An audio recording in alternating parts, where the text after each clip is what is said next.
Hello and welcome to my channel. Today I'm looking at sage and onion stuffing. I'm going to be making traditional homemade sage and onion stuffing for you.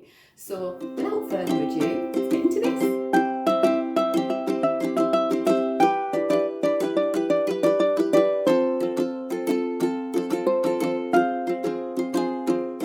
So first things first, heat up your pan. We don't want it scorching hot, but we do want our butter to melt before we add our onions. What I've got in my pan is 10 to 15 grams of butter and a few squirts of regular olive oil. And I'm just going to wait for that to melt before I add my onions. We don't want to brown our onions too quickly. We want them to soften. And what the oil does is it helps the butter to not burn. And it gives the onions some flavour. So we can see that starting to melt. Add our onions. And I've got 2 large onions chopped. Doesn't have to be too fine, just whatever you can get it down to. But don't worry if you've got big bits and little bits. This is homemade stuffing after all. Soften these up in this pan.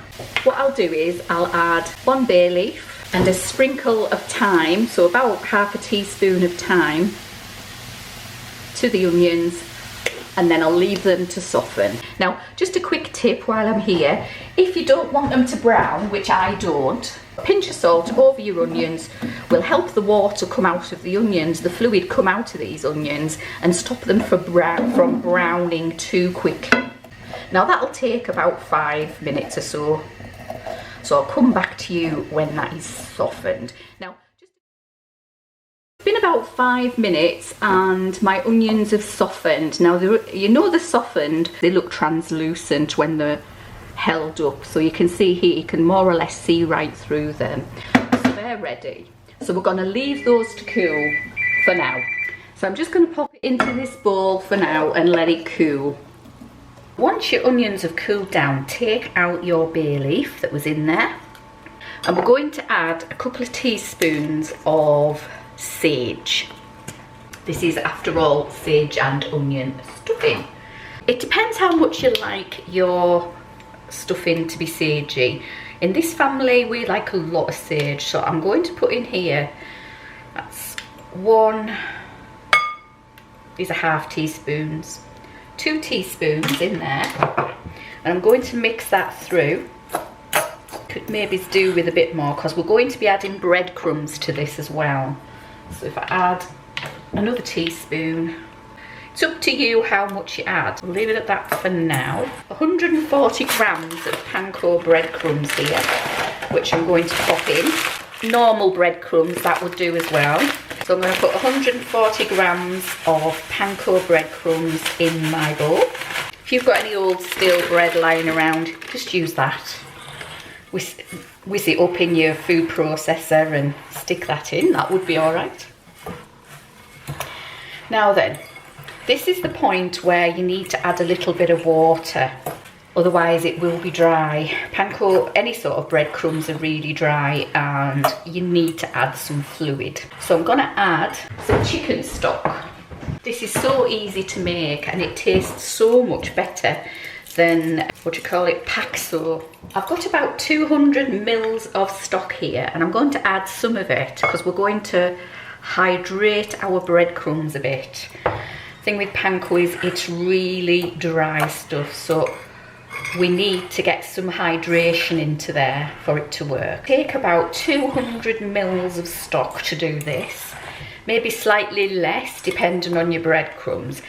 It's an eyeball thing, I'm afraid, everybody, but you can kind of see when it's a little bit moister. If it's 140 grams of panko breadcrumbs, put your 200 mils of stock in. There we go, that looks better. As you can see, that looks good. So we're going to add to that 1 large egg. Now this is enormous, this egg. Give it a swish. No need to use a clean fork because it's all going in. And we're going to just pop that in there and mix that in. And this will just help it to come together as sage and onion stuffing when we bake it. When it's like this, you can now put it into a dish and pop it in the freezer once it's cooled down completely. And you can cook it in the oven on gas mark 6 till it's crusty on the top. So I'm going to pop mine into this. This is about, I don't know how big that is, probably about 4 inches by 6 inches maybe. I'm not very good with measurements, as my husband will tell you. So pop that into there, pack it down.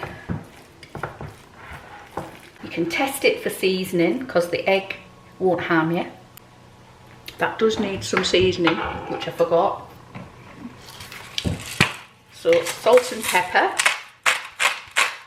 It's got quite a bit of salt there because bread can take it. And pepper.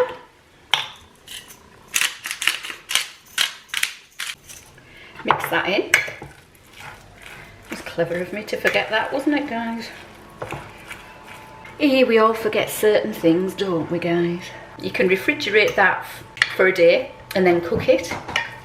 So you can make it the day before.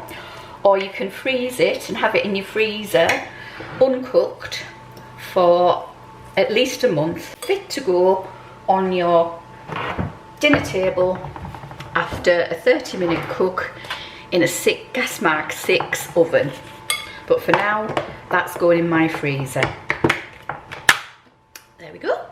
Sage and onion stuffing done.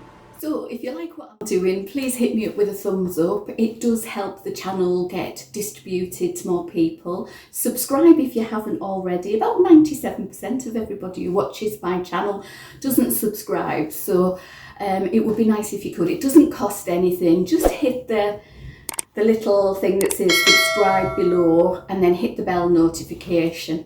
Anyway, for now, thank you very much. If you've got any comments, leave them below and I'll respond to you. Liz out.